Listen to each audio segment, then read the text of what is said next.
Hello, and welcome to the One Life Church devotional series where we cover the entire Bible in 20 months. Today's chapters are 1 Chronicles 17 and 18.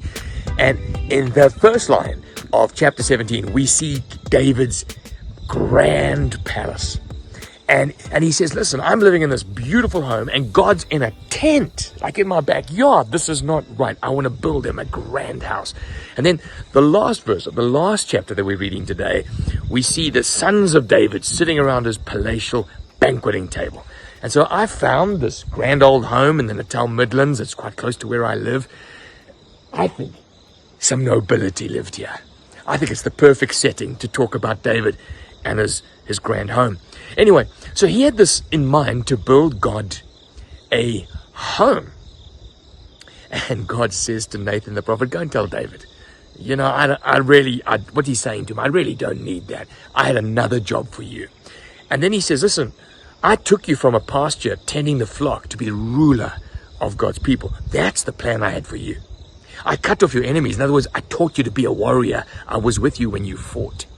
He says, but there will be an offspring of yours. He will build me a house. And this is what he says. And he says, and I will build a house through him. And I'll never take away my love from him. Verse 14 says, his throne will be established forever. Who's he talking about here? And then King David went down and he sat before the Lord. And he said, who am I, Lord? And what is my family that you brought me so far?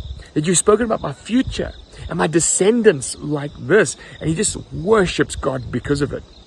There's no one like you, he says in verse 20.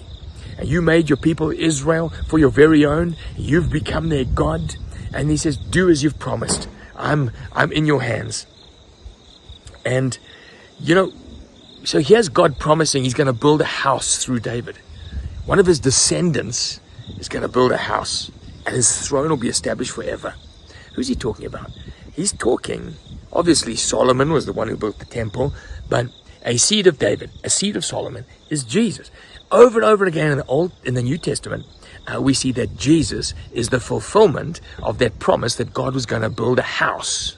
And you and me are the house through his son Jesus. Acts 2:30 says, but he was a prophet, and he knew that God had promised him an oath, talking about David, and he would place one of his descendants on his throne.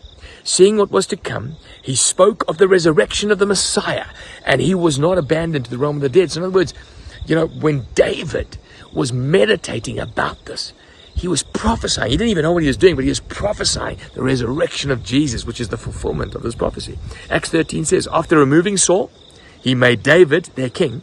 And God testified concerning him, I found David, son of Jesse, a man after my own heart. He will do everything I want him to do. And from this man descendants, God has brought to Israel a savior, as he has promised. Acts 13:36. Now when David had served God's purpose in his own generation, he fell asleep. He was buried with his ancestors. His body decayed. But the one who God raised from the dead did not see decay. One of his descendants, his throne will be established from everlasting to everlasting.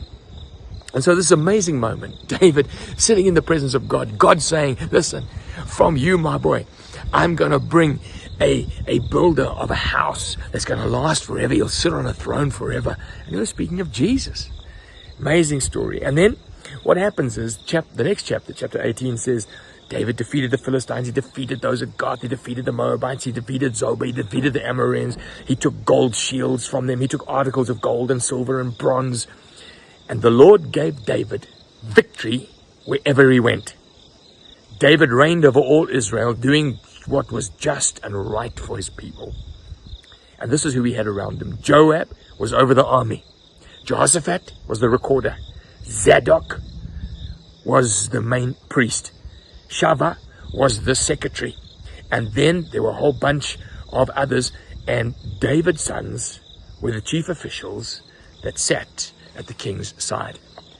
In a grand palace like this, his advisors were there, his generals were there, his sons were there. And he was ruling in the space that God had him to rule in. God's got a space for you to rule in, to govern in, to do.